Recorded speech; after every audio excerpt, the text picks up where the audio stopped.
welcome back to my channel, and welcome to Vlogtober day 7, my favorite number. So this video is going to be about Tyler Perry. So I actually really like Tyler Perry. I love what he's done for the community. I really respect what he's done for black actors and actresses, and him just making his own lane in life. I mean, he is the true definition of a self-made billionaire now. And growing up, I really enjoyed a lot of his work.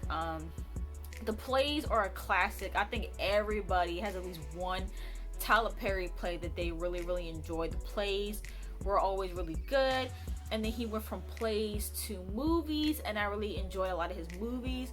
And then he went from that to TV shows, and he has like a little bit of variation, right? He does do a lot of sitcoms, but he also has more like drama type shows, like the Have and the Have-Nots, which I heard is really good. I've never watched it, just because I'm not really into that kind of TV, but I heard it's really good. And so, you know, Tyler Perry, he's gotten a lot of criticism, right? He's gotten a lot of criticisms for some of the stuff that he has put out recently. And there's been like several stories that have come up. I can't pinpoint the exact like time, like month, and you know, but the first thing that I had heard about Tyler Perry that came out about him was that he doesn't have a writer's room. And this is something that he put out himself. He put out, I did see the video, he put out a video on his Instagram. This was months ago, and he basically said that he does not have a writer's room. He doesn't care to have one. He writes everything himself. I think he's doing it in a way as like, listen, like, I run everything. I write, I direct, I produce, and kudos to him for doing that. But people have kind of pointed out that a lot of his stuff has been a little not good compared to his older stuff where he actually did have writers. I didn't even know that. I thought from the beginning he's always wrote everything, but apparently he did used to have writers. Now what made me want to start this video was he recently came out with 2 new shows. Well, he brought back the House of Pain, which was my favorite show growing up, and then he also has this new show called Assisted Living. Now, I have not watched Assisted Living. I was going to watch it, but I remember when it first came on, I was doing something and I didn't want to stay at the TV longer watching TV, so I didn't watch it. But I was an avid watcher of House of Pain. That was my favorite show growing up, so I was really excited for House of Pain to come back. But as a lot of people have said in the comments and stuff like that on social media, excuse me, this season just isn't hitting the way that the old seasons did. And that's with anything. Like, whenever you bring something back, whenever you have these reboots or revamps, or, you know, bringing back old stuff, it's never going to be the same. It's never going to feel the same as it did back then. So I wasn't expecting it to be better, but I was expecting it to have the same level of comedy and enjoyment. And I did notice that this season is dragging. Like, they're literally filming entire episodes in the same scene with the same people for 30 minutes straight. And it's just becoming really hard to watch because they aren't really getting to the point. It's like, because with the first 2 episodes with Malik, spoiler alert, so if you don't want to hear about the House of Pain episodes, you probably shouldn't even be watching this video. But well, skip this part, just skip this part. But yeah, the first 2 episodes was Malik pretty much telling his parents that he is having a child with this stripper. But they took 2 episodes for him to tell Janine and CJ this, and it just took a really long time. And people also noticed too that Curtis's character was less on the funny side and a little bit more on the perverted side with the way that he was acting around Malik's girlfriend and stuff that he was saying and doing was just a little uncomfortable, honestly. And I know some people are gonna be like, oh, because we're in the Me Too movement, but no, it was actually like not. He just was doing too much, and so for me, like, I was like, okay, this gotta get better at some point, and it did. Like, once we started to bring in Calvin and Miranda into the season, their characters, it started to pick up a little bit, but they're still dragging. They're repeating themselves a lot. The laughing track is a lot. And people have said that too, that Tyler Perry tends to overly use his laughing track and stuff. I actually don't mind the laughing track. But that's just me. But yeah, like his shows lately have been dragging, and people think that Tyler Perry's stuff, his content could be a whole lot better if he brought in writers. And I think it's always beneficial to bring in fresh eyes and fresh perspectives onto things that you may not see. But on the other hand, people argue that, listen, Tyler Perry has an audience. Tyler Perry has an audience. He has people that are gonna watch his stuff no matter what. Like, he has people that he can drag out scenes. He can take, 30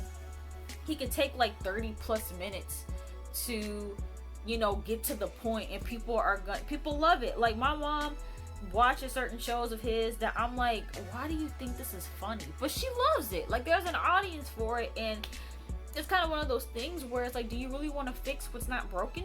If it's working for him, if it's making him be a billionaire, he's gonna keep doing what he's doing. But I do hope that in the future that he improves his content a little bit, because I truly do enjoy Tyler Perry and what he does. And I did like the Medea series too. Some people have mixed opinions about that. I did like the Medea movies growing up, but like I said, I liked his stuff growing up when I was like still a kid, a teenager. Now that I'm older, sorry, I heard something. But now that I'm older, his stuff isn't really like hitting the same. But yeah, I don't know. Like, I don't think that I kind of get tired of the Tyler Perry hate, but it does get to a certain point where when you have someone that you really look up to, you just want to see them do better. And I think that it would be nice, since he has this new studio, to bring in not just new actors and actresses, but also new writers, and maybe just people like creative people that he can kind of bounce his ideas off of. I think that that would be cool. But all his stuff is not bad. I don't like when people say that all of Tyler Perry stuff is trash. I mean, it may not be for you, but at the end of the day, he wouldn't be where he is today if he wasn't good at what he does. There are certain shows like Sisters. I really like Sisters. It can be a little cringy at times. There could be like some awkward moments here and there, but I watched Sisters like the whole season throughout. Every night that it came on, I watched it. And so all his stuff isn't bad, y'all. It's just, I think there's a different audience for different things, and I think that he does create different types of shows for different types of audiences. The same thing with his movies. He has the Medea movies, and then he has movies like Acrimony. I think that was one that he did, and a couple of other like drama stuff. I think his drama content is actually really good. Some of the people just like to nitpick. What movie was it? There was a movie that he did. I don't know if it was Acrimony or not, but people kept pointing out little things like someone's phone was upside down, or someone answered the phone but nothing came up on it. Like people were like nitpicking at some of the stuff that's missed. And I think that the reason why people feel so inclined to criticize his work is because of the fact that he does stuff at such an he does stuff at such an accelerated rate that people are like, well, maybe if you slow down, your stuff would be better, and maybe I would like it. It had recently came out that Tyler Perry films a lot of his shows in like super duper fast. Like, I think they said that he filmed, what was it? It was one of his shows. It was either Sisters or Bros, and just that title. But either way, one of his shows, he filmed I believe it was 19 episodes in 4 days. Both of those numbers could be off, but it was something like that. He filmed an insane amount of episodes in less than a week, and he finished like the whole season in that. And I also watched this person on YouTube, and she was saying how she had friends that worked with him, and he's very much so like, you better have your lines like as soon as we hit, you know, go or whatever. Like he expects his actors and actresses to have all their stuff together, so they don't have to take a lot of takes. Like he doesn't allow for them to mess up a whole bunch of times, or else they get fired or whatever. So, and I even heard too that sometimes he'll even feed them their lines so they can get through it quicker. So if they forget what they have to say, he'll just say it for them, and then maybe he'll edit his voice out or whatever. But yeah, Tyler Perry, you know, I mean, he's putting these shows out and people are watching them, people like them. So I think that there is an audience for it.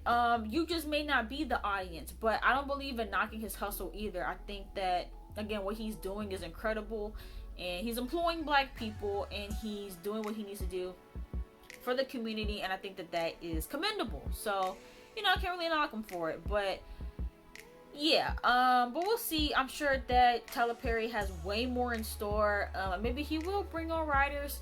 Maybe he won't. I don't know. But let me know you guys' thoughts on Tyler Perry's content if you guys watch his content. If you guys enjoyed this video, make sure you guys give it a big thumbs up. And don't forget to subscribe. Don't forget to subscribe to my channel, and I'll see you guys in the next video. Bye.